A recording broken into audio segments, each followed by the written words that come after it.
नमस्कार, जय हिंद, जय भारत। चलिए मेरे प्यारे बच्चों, आज हम आपको त्रिभुजों की समरूपता से संबंधित एक जो महत्वपूर्ण प्रमेय है, थेल्स का प्रमेय।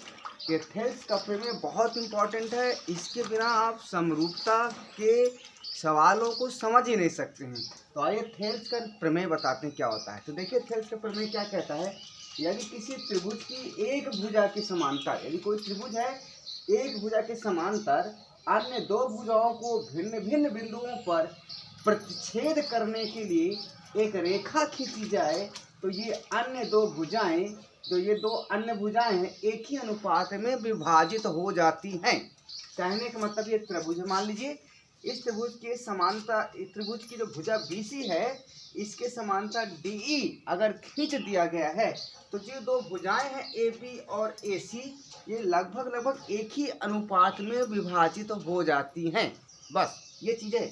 अब DE चाहे यहाँ खींचो, चाहे यहाँ खींचो, चाहे यहाँ खींचो, बस BC के अगर समांतर कोई आपने रेखा खींच दिया है, तो जो अन्य भुजाएं AB और AC हैं, वो जिस अनुपात में बढ़ते हैं एक ही अनुपात में होता है। कहने का मतलब AD बटे DB बराबर AE बटे EC हो जाएगा, या AB बटे DA बराबर AC बटे AE बराबर हो जाएगा। तो अभी क्या है, इसके देखिए हम तुरंत बताने जा रहे हैं, बहुत इंपॉर्टेंट चीज़ें हैं, तो ध्यान रखिएगा। चलिए फटाफट देखते हैं। आपको क्या करना है, यहाँ पर मान सिद्ध करना है आपको। मान लीजिए आपको सिद्ध करना है, क्या सिद्ध करना है, AD बटे DB, AD बटे, देखिए यहाँ आपको मान सिद्ध करना है AD बटे DB, एक ये हो गया आपका, ठीक है, बराबर AE बटे AE, यहाँ से यहाँ तक है, और यहाँ से क्या कर देंगे EC। ये थेल्स का प्रमेय कहता है कि अगर BC के समांतर DE कोई रेखा खींची गई है, तो जो भुजाएं हैं AB और AC वो किस अनुपात में विभाजित होंगी। जरा देखिए क्या लिखा है, AD बटे DB यानी इतना बटे इतना बराबर AE बटे EC यानी इतना बटे इतना, मतलब इतना बटे इतना बराबर इतना बटे इतना, AD बटे DB बराबर AE बटे EC। ये आपको प्रूव करना है, यही थेल्स कहते हैं। तो आप देखिए कैसे होता है। यहाँ पर हम क्या करेंगे, फटाफट लिखते हैं। हम यहाँ से इसको मिलाएंगे,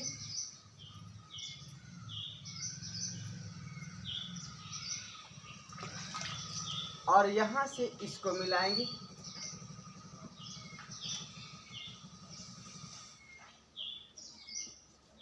और यहाँ से इस पर 90 डिग्री का एंगल खींच देंगे। यहाँ पर ये 90 है, और यहाँ से भी इस पर 90 डिग्री का एंगल खींचेंगे।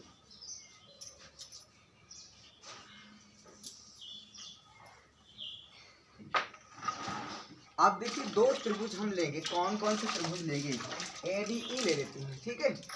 तो हम ADE लेते हैं, ADE हम इसी को यहाँ पर बना दिए हैं। हम इसमें लेंगे ADE लेंगे, और एक त्रिभुज लेंगे BDE, BDE। तो BDE यानी हम यहाँ पर दो त्रिभुज ले रहे हैं, आपको बता रहे हैं, यहाँ से अलग से हम बना दे रहे हैं।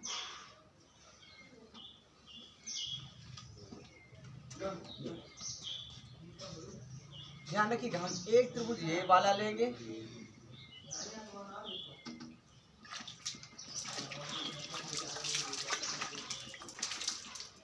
एक त्रिभुज ये वाला हो गया, और एक त्रिभुज यहाँ से ADE, यानी इसमें हम दिखा रहे हैं एक त्रिभुज हम ये वाला लेंगे, ये पूरा यहाँ से यहाँ तक, ठीक है, और एक त्रिभुज लेंगे हम ये वाला,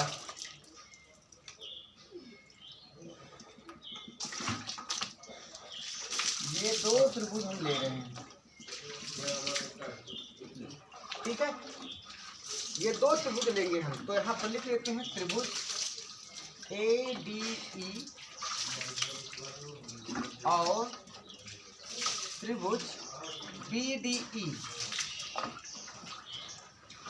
ये इनमें इनको लेकर चलेंगे, ठीक है। इनका हम एरिया निकालेंगे, क्या निकालेंगे, एरिया, क्षेत्रफल निकालेंगे। तो यहाँ से क्या करेंगे, क्या लिखेंगे, एरिया ऑफ त्रिभुज ए डी ई बटे area of B D E. A D E, अब चूंकि यहाँ ज्यादा लाइनिंग हो रही है ना, अभी समझा है, तो ए डी ई और त्रिभुज बी डी ई दो त्रिभुज लेंगे, इनका हम क्षेत्रफल निकालेंगे। तो आपको पता है क्षेत्रफल का फार्मूला क्या होता है, 1/2 आधार गुणे ऊंचाई होता है। यहाँ भी वही लिखेंगे, 1/2 गुणे आधार गुणे ऊंचाई होता है ये। अब यहाँ से देखिए क्या लिखेंगे हम, ध्यान रखिएगा। अब ये त्रिभुज ले रहे हैं ना, तो यहाँ से हमने यहाँ पर ये देखिए हमने रेखा खींचा है, इस पर लंब डाला है। जो आपका यहाँ पर लंब है इसका नाम दे जी और एफ कर दीजिए, ये जी है और ये एफ है, ठीक है। तो हमने क्या किया, इस त्रिभुज पर ए डी ई में एक लंब खींचा है और लंब ऐसे कर देंगे, ये हमने यहाँ पर लंब खींच दिया है। तो अब जो इसका क्षेत्रफल है, त्रिभुज ए डी ई का जो क्षेत्रफल है वो क्या हो जाएगा, 1/2 आधार, आधार तो आपका यही है, ए डी है, और ऊंचाई, ऊंचाई क्या हो जाएगी, यहाँ से आप खींचा गया ना ये, तो यह हो जाएगा ई एफ।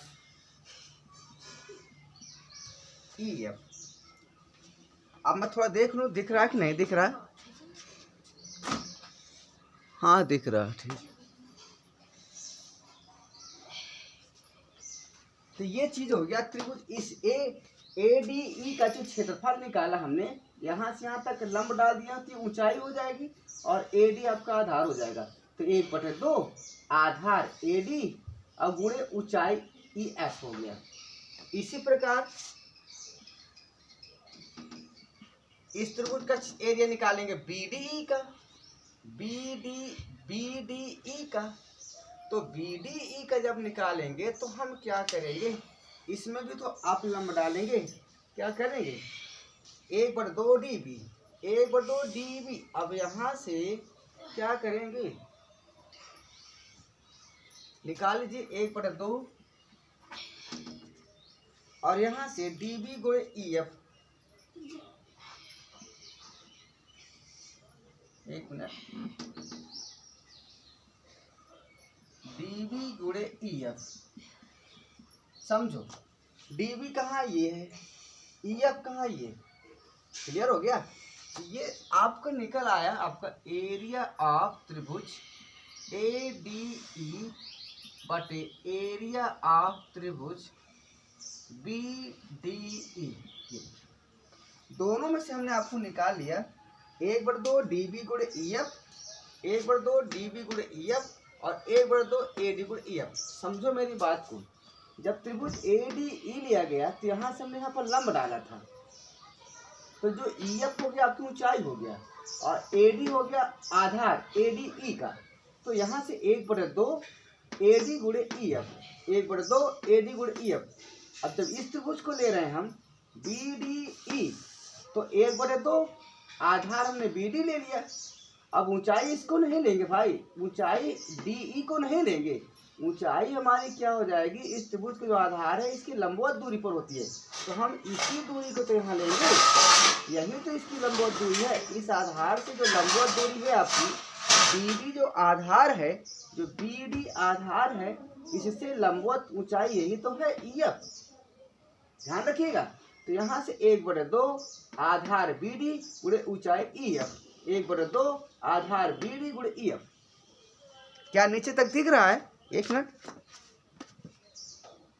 हाँ दिख रहा, बहुत अच्छे, ठीक है। अब कितना जगह है यार, थोड़ा सा एक मिनट देखना पड़ता है बार बार ना, ठीक है, यस क्लियर है, थोड़ी सी और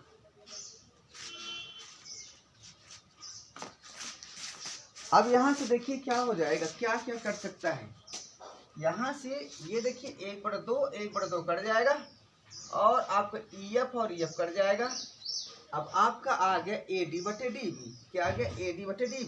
तो यहाँ से लिख देंगे एरिया ऑफ त्रिभुज ADE बटे एरिया ऑफ त्रिभुज BDE बराबर AD/DB। ये आपका बन चुका है। इतना तो हो गया। इसको समीकरण 1 कर लें आप, इसको समीकरण आप 1 कर लें, ठीक है। अब देखिए क्या करेंगे आप, अब दो त्रिभुज लेंगे ADE। अब ADE ये लेंगे त्रिभुज, ठीक है। और क्या लेंगे आप त्रिभुज, और लेंगे DEC में, DEC में। तो यहाँ से भी लेंगे भैया ADE लेंगे तो और DEC लेंगे, DEC। यहाँ से एक और आपको डायग्राम बनाना पड़ेगा इधर, जैसे हमने यहाँ बनाया ना, यहाँ पर ये वाला, इसी के यहाँ खींच देंगे। तो अब हम दोबारा हम यहाँ खींच रहे हैं, लेकिन हम यहाँ बना रहे हैं। ये यहाँ पर हमने पहले से 3 त्रिभुज बना रखा था ये। तो एक त्रिभुज हो जाएगा आपका ADE, ये वाला हो जाएगा ADE, ये पूरा हो जाएगा। ध्यान से देखिएगा, बहुत इंपॉर्टेंट है थेल्स का प्रमेय, क्योंकि इसके जस्ट बाद सवाल बताने का काम शुरू होगा। ADE हो गया और एक त्रिभुज हो गया आपका, क्या हो गया, ये DEC में, ये यहाँ से ये आपका त्रिभुज हो गया, है ना। तो चलिए आइए देखते हैं क्या लिखते हैं यहाँ पर। आइए लिखते हैं अब पुनः यहाँ से एरिया ऑफ त्रिभुज ADE बटे एरिया ऑफ त्रिभुज DEC। तो ADE का क्षेत्रफल क्या हो जाएगा, तो ADE का क्षेत्रफल देखो, यहाँ भी आप क्या करेंगे, ऊंचाई तो डालेंगे 1/2 AE। अब यहाँ से ऊंचाई क्या करेंगे DG, यहाँ से यही तो हो जाएगी, है ना। यहाँ से अगर आप लंब, इसमें यहाँ जो हमने DG डाला है DG, तो यहाँ से इसको ऐसे कर लो, ये यहाँ है आपका G, ये। तो इस त्रिभुज के जो आपका ADE है, इसकी ऊंचाई आपकी DG हो गया। त्रिभुज ADE, जो त्रिभुज आपका ADE है, इसकी ऊंचाई हो जाएगी DG। तो यहाँ से 1/2 आधार AE ले लो इस बार, और ऊंचाई DG ले लो। ये नीचे देखिए क्या हो जाएगा, इसका देखिए, इसका तो यहाँ से हो जाएगा 1/2, और इसका आधार EC है, तो EC ले लो, और इसका भी ऊंचाई आपका DG ही है, इसका भी ऊंचाई आपका DG ही है, ये ठीक है। एक बार हमने ADE लिया त्रिभुज, इसका क्षेत्रफल निकाला, तो 1/2 AE आधार और ऊंचाई DG हो गया। फिर बटे DEC त्रिभुज लिया, DEC लिया, तो 1/2 आधार EC पूरे ऊंचाई DG, ये हो गया। अब यहाँ से देखिए क्या कट रहा है, DG से DG कट जाएगा, 1/2 से 1/2 कट जाएगा। आपका बच क्या रहा है, ये बच रहा है AE बटे आपका EC बच रहा है। यहाँ से लिख देंगे एरिया ऑफ त्रिभुज ADE बटे एरिया ऑफ त्रिभुज DEC बराबर AE बटे EC। ये समीकरण हो गया 2। इतना आपको समझ में आना चाहिए, ठीक है। एक बार हमने इधर लिया, ADE लिया और BDE लिया, दोनों का क्षेत्रफल का अनुपात निकाला, ये आया।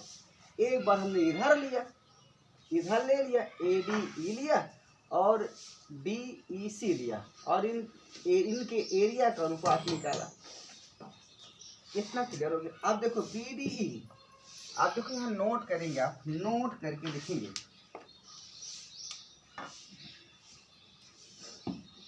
क्या लिखेंगे?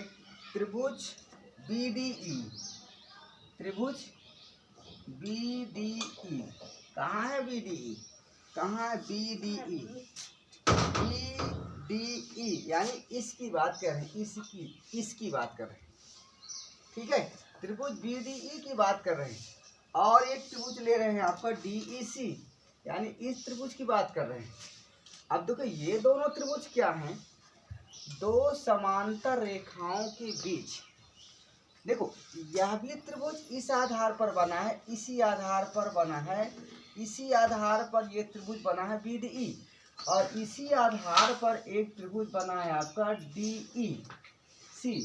ये एक इन दो त्रिभुजों का, एक त्रिभुज BDE है और एक त्रिभुज DEC। इन दोनों त्रिभुजों का जो आधार है DE सेम है और दो समांतर रेखाओं के बीच बने हैं, इसलिए इसका एरिया इसके एरिया के बराबर हो जाएगा। तो वही लिख रहे हैं, चूंकि त्रिभुज BDE और त्रिभुज DEC एक ही आधार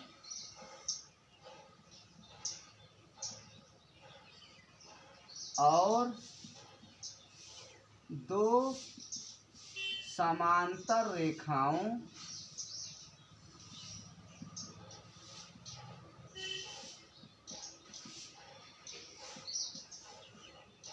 के बीच बने हैं,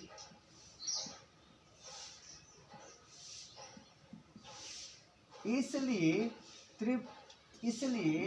एरिया ऑफ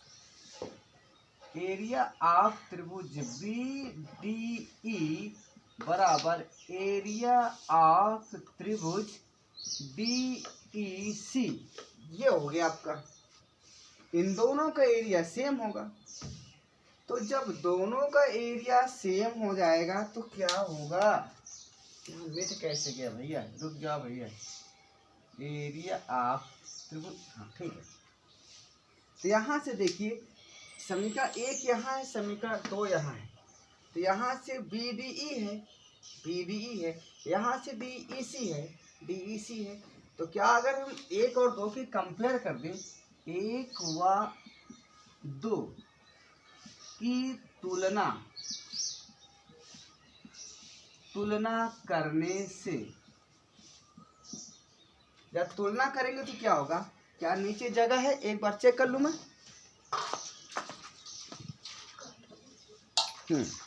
है अभी जगह, 1 मिनट। तो यहाँ से देखिए, हम इन दोनों को अगर कंपेयर करें, यहाँ लेफ्ट साइड लेते हैं, अगर लेफ्ट साइड बराबर है तो राइट साइड बराबर हो जाएंगे। जरा देखिए, लिखते हैं एरिया ऑफ त्रिभुज ADE बटे एरिया ऑफ त्रिभुज BDE। इसको हम बराबर लिख सकते हैं। कैसे? यहाँ देखिए, त्रिभुज एरिया ऑफ त्रिभुज ADE बटे एरिया ऑफ त्रिभुज DEC। ये देखो, समीकरण 1 का लेफ्ट साइड यहाँ लिखें, समीकरण 2 का लेफ्ट साइड इधर लिखें। तो देखिए ADE BDE, अब चूंकि ये एरिया सेम है, देखो आप बराबर देखिए, यहाँ से मैं निकाल लिया कि BD और DEC एक ही आधार DE और दो समांतर रेखाओं के बीच बने हैं, इसलिए हमने यहाँ क्या लिखा? त्रिभुज BDE का जो क्षेत्रफल है त्रिभुज DEC के क्षेत्रफल के बराबर होगा। तो यहाँ से ये और ये, यानी एरिया BDE और एरिया DEC ये दोनों इक्वल हैं। तो जब ये दोनों बराबर है, मान लो एक ये है एक ये है, तो ये पूरा मान तो सेम हो जाएगा ना। ऊपर तो ADE ही है, ऊपर तो ADE ही है, ऊपर तो ADE ही है। तो जब ऊपर के सेम है, अगर नीचे के बराबर हो जाएंगे तो ये दोनों बराबर हो जाएंगे ना। तो अगर समीकरण 2 और 1 का लेफ्ट साइड बराबर है तो राइट साइड भी बराबर होगा। इसलिए यहाँ से लिख देंगे AD बटे DB बराबर यहाँ से क्या हो जाएगा AE बटे EC। ये हमारे पास फार्मूला निकल करके आ चुका है और यही आपको प्रूव करना था। ये थेल्स का नियम है। ये जो आपको प्रूव करना था ये AD बटे DB बराबर AE बटे EC। क्लियर। अब बहुत महत्वपूर्ण चीज़ है, देखिए अब यहीं से नोट करके लिखेंगे, नोट करके लिखेंगे। इधर कितना जगह है, पर्याप्त जगह है। दोनों पक्ष में एक एक जोड़ देंगे। यहाँ से देखिए क्या है AD बटे DB प्लस A बराबर AE बटे EC प्लस A। यहाँ से एलसीएम में लेंगे तो AD प्लस DB बटे DB। यहाँ क्या हो जाएगा AE प्लस EC बटे EC। अब देखो AD और DB क्या है, AD यहाँ से यहाँ तक, DB यहाँ से यहाँ तक है, तो ये पूरा हो जाएगा। AB इसका मान हो जाएगा AB, नीचे क्या हो जाएगा DB हो जाएगा। यहाँ AE EC है, AE और EC है, ये पूरा AC हो जाएगा, AC हो जाएगा, नीचे आपका EC है। एक समीकरण ये बन गया। ये आ गया थेल्स का नियम। थेल्स का नियम ध्यान दीजिएगा, एक फार्मूला आपका ये बना। क्लियर हो गया। चलिए इतना हम नोट करिए फटाफट। चलिए अब देखिए क्या करेंगे हम। अब हम क्या कर सकते हैं, कुछ और कर सकती हैं या नहीं कर सकती हैं। तो यहाँ से देखिए AD बटे DB जो है ना, AD बटे DB, यहाँ से देखिए इसको हम अब फिर नोट करके लिख लो, इम्पोर्टेंट है भैया। जो AD बटे DB इसको उल्टा कर दो, यहाँ लिखो DB बटे AD, इसको भी उल्टा कर दो EC बटे AE। ये आपने इसको उल्टा कर दिया, आपने इसको क्या कर दिया, उल्टा कर दिया, है ना। कोई बात नहीं, अगर 1/2 बराबर 1/2 है तो 2/1 बराबर 2/1 हो जाता है। तो जो यहाँ अनुपात लिखा है हम इसको व्युत्क्रम कर दिए, DB बटे AD तो EC बटे AE हो गया। अब क्या करेंगे, मैं घटा देंगे। क्या करेंगे, यहाँ पर घटा देंगे या जोड़ दें, कुछ भी कर दो। क्या कर देंगे आप भैया, यहाँ से क्या करना चाहती हैं 1 मिनट फॉर आप देख लीजिए, स्क्रीनशॉट ले सकते हैं तब तक।